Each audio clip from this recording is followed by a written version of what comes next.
Já fala de bicho, né? O ser humano... Cara, especialmente quando a gente tá falando de sexo, o ser humano funciona das maneiras mais loucas, cara. Você tem toda a razão. A gente é uma parte instinto, né? Super instinto, né? Uma coisa animal, né? Assim, claro. Sim, cara. Quando você tava falando do sexo ser simples, eu imagino que você tava se referindo, se ele fosse puramente animal, talvez fosse simples. Mas uma coisa que sempre me intrigou, o sexo seria simples nessa parte animal? Pro homem é mais simples, né? Porque o homem, ele vai lá, mete, e por que é tão mais fácil pro homem gozar? E a mulher tem toda aquela questão, né? Como que será que era antigamente? Então, porque a mulher é tão complexa, né? Ela demora mais pra aquecer, ela demora mais pra chegar no clima, que se o cara vai lá, dá uma medidinha boa. Qual era a mulherada antigamente, como é que fazia? Então, né, se a gente for pensar aí, né? Fazia lá um buraquinho lá na camisola. Dá-lhe a medidinha. Acabou. Pra fins de procriação, beleza, né? Mas e o prazer feminino, onde é que ficava? São séculos de repressão muito forte, né? Em cima da sexualidade feminina, falando que a mulher tem que ser recatada. Sim. Então a gente Casar virgem. Casar virgem. Eu falo muito disso quando eu vou dar aula, dar palestra, em que, né? Quando a gente faz um resgate ali da história da sexualidade. Então, se a gente não for muito lá atrás, mas for, vamos dizer, século XVII, né, 18, a moral da época dizia que os casais só podiam transar para ter filhos. Então, era sexo só para reprodução. Outra coisa, dentro desse sexo só para reprodução, masturbação não podia, porque, né, não podia de jeito nenhum, então era considerado, assim, erradíssimo. E aí tinha tratados científicos. A semente, né? Não era nem para desperdiçar a semente, necessariamente. É uma questão mais religiosa e tal, a questão, a moral da época. Então tinha médicos, estudiosos e tal, que diziam que quem se masturbava, babava, enlouquecia, adoecia e morria. Nossa. Isso tem livros, tem tratados sobre isso, assim, sabe? Horrorosos. Isso lá, século XVII, XVIII, enfim.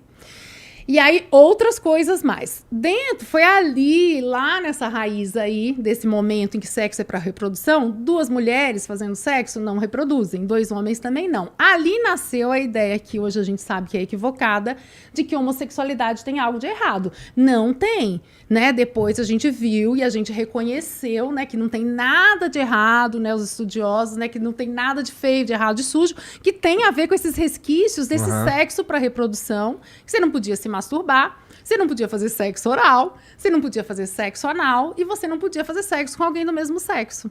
Que foi aquele período negro ali, né, da sexualidade. Só que a partir de 1900, pensadores como Freud na psicanálise, Kinsey, que eu já citei aqui, outros tantos, começaram a dizer pra gente, trazer estudos que, peraí, não é bem assim, e que se a gente se permitir viver a sexualidade da forma como a gente preferir, com a pessoa que a gente quiser, a gente vai ter muito menos doença, a gente vai ser muito mais feliz.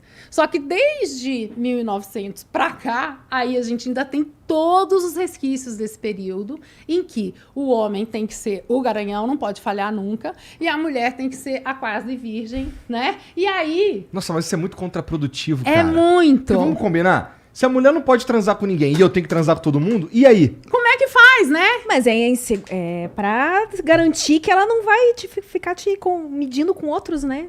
Se ela casa virgem, ela tem menos parâmetros de comparação. Então, ela vai ficar feliz com você. Ela não vai saber que você pode mal, entendeu? Não, e a questão do clitóris, da vagina, de tudo isso, tem a ver com essa repressão forte. E tem mais uma coisa anatômica, né? Sempre a gente cai... É simples sexo, se a gente for pensar e voltar para os conceitos básicos, né? Para o biopsicossocial. Anatomicamente, vamos lá pensar nos filhinhos, né? Filhinhos e filhinhas. 2 anos, tá tirando a fralda. Menina... né, vai fazer xixi, as mães, né, no passado, e acho que até hoje, algumas, né, tira a mão daí, menina, né, não põe a mão na vagina, né, preservando ali uma virgindade, né, e os meninos, para fazer xixi, precisam manusear o pênis desde que tiraram a fralda, não tem como. Então, quando esse homem chega com essa mulher na cama, o que a gente tem? Um homem que mexe no pênis com tranquilidade várias vezes ao dia, e uma mulher que tira a mão daí da vagina e toma aquele banho, né? Quase não joga água, não conhece nada do principal da região genital. E um homem que tá super à vontade, senão ele não faz xixi. Né? Como é que faz? Então, e fica tudo pra fora, ele se vê no espelho, né? A mulher, se ela quiser conhecer, ela vai ter que botar um espelhinho na frente, vai ter que olhar com então, mais... na educação sexual, né, que a gente tem aí um gap, uma falha, tem isso também, né? Que a mulher precisa conhecer ali a sua região vaginal, entender como é que ela é, né? Entender onde fica o clitóris, que é tipo uma pontinha do nariz em cima do orifício vaginal. E o homem já tá mais tranquilo ali com o pênis. Eu chamo de feijãozinho. No feijãozinho, né? Que é o clitóris, o principal órgão de prazer, enfim, né?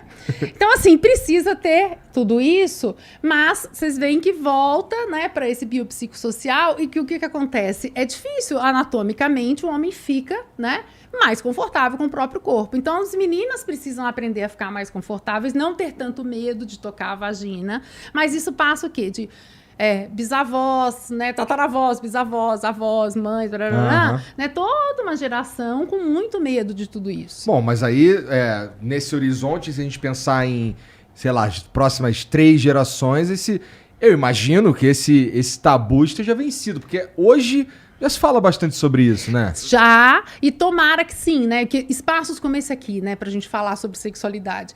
Quando eu comecei lá atrás a dar palestra, era, assim, muito difícil a gente ter algum espaço para falar sobre sexualidade. Eu comecei a falar sobre sexualidade, como eu te falei, em 97, 98. Eu entrei no Altas Horas 10 anos depois, que foi quando ficou mais, né? Aberto, assim. Mas vamos dizer que nesses 10 anos, até colocar a cara na TV, era muito difícil, até para dar uma aula numa escola. Você tinha que sentar na frente da diretora mulher ou do diretor, enfim, e explicar, olha, a gente não vai falar nenhuma bobagem, não é sacanagem, é uma educação sexual que vai favorecer o conhecimento e que esse jovem, quando chegar na idade de iniciação, faça isso com mais respeito ao próprio corpo, ao corpo da outra pessoa, com mais saúde, né? Métodos contraceptivos, enfim, métodos para evitar doenças e com mais prazer. Então, você tinha que dar uma aula ali para os adultos. Uma aula pré-aula. Uma aula pré-aula. Agora já foi ficando cada vez mais. E aí é interessante, né? Que às vezes a gente vai para o outro extremo, né? Deu uma Então, retrocedida, a gente né? fala, né? A gente fala, mostra, né? Tá aí, né? Escancarado para tudo quanto é lado. Então aí a gente já agora começa a precisar dar uma filtrada, né? Peraí, né?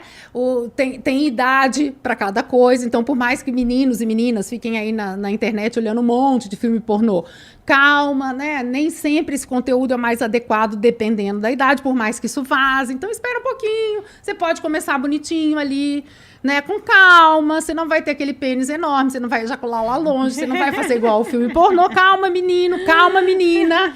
Você não, né? Começa devagar. Você pode começar com alguém do mesmo sexo, você pode experimentar, mas pode ser tudo tranquilo, com claridade, não precisa ser submundo, né? Então, você começa agora, o trabalho dos educadores é muito isso, né? Fazer um filtro, nem lá repressão total e nem posso tudo com qualquer idade, a todo momento, e nem em qualquer idade, né? A gente adulto, né? A gente não adianta a gente querer fazer o que a gente tá falando isso aqui, né? Fazer o que a gente não quer. Ou, sei lá, você tá ali com a sua mulher grávida, você não tá afim de transar, você vai se obrigar a transar, não vai ter jeito, né? Você não vai curtir. Mas isso que você tá falando é interessante, porque da maneira que a gente mesmo tava conversando aqui sobre o homem, que é o garanhão, que não brocha, não sei o quê, existe, assim, cara, eu acho que, pessoalmente, pelo menos, eu acho que eu já entendi isso e venci essa etapa. Mas já passei pelo momento de, pô, não tô afim, mas eu sou o homem. Isso, então, claro. Vem cá, tá ligado? Então, porra, eu acho que, pô, toda essa ideia de que a mulher santinha e o garanhão é contraproducente pra todo mundo. Pro Com homem certeza. é contraproducente também. Porque, assim, ele precisa entender... Nós homens precisamos entender que, cara, é ok você não tá afim aquele dia ali, né? E, pô, e se você tá com alguém que você confia e que, pô, como é o meu caso, já tô com a Mariana, a gente começou a namorar em 2004. Então a gente tá junto há muito tempo, a gente casou em 2011. Então, pô, cara, um fala pro outro com tranquilidade. Pô, não tô afim não. E, pô, beleza. Eu já falei, pô, não tô afim não. Claro. E se a gente vê isso que você está falando, na galera gay, por exemplo, né? Então, a cobrança masculina em 2 homens também, né? Então, a pessoa pensa, um casal gay tem que transar o tempo todo de 2 homens, né? Ou um casal de 2 mulheres não tem que transar nunca. Que absurdo, gente. A pessoa é casal como qualquer outro casal, ou o gênero que for, né? Trans, blá, blá, né? Vai transar a hora que quiser e não pode ter essa cobrança, nem dentro do casal, nem, né? Se a gente for pensar, ninguém tem nada a ver com a vida de cada casal, né? Mas cada um consigo mesmo e com a pessoa que está ao lado, se tiver uma cobrança e se chegar na cama com esses mitos, né? Pô, eu sou homem e eu tenho que transar toda hora, seja no relacionamento hétero, bi, gay ou o que for, né? Não não vai rolar. E se a pessoa que tá ao lado começar a cobrar isso do cara, também não é legal. Duas mulheres também, né? Ah, eu sou mulher, eu não posso ter desejo nunca. Ou eu não tenho desejo nunca. Não. Ou, né?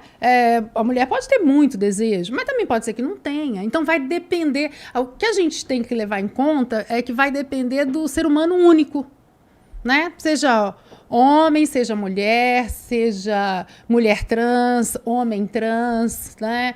Seja qualquer pessoa, o gênero que for, né? O jeito que a gente se, né? Gênero como identidade, né? O jeito que a gente se apresenta para o mundo, independentemente de como a gente é e independentemente de por quem a gente sente desejo. Se é por vários sexos, né? Que é o pansexual, né? Vários sexos, gêneros, ou bissexual, ou heterossexual. Não importa, né? Por quem você sente desejo. Eu sonho com uma sociedade que isso aí nem é uma questão.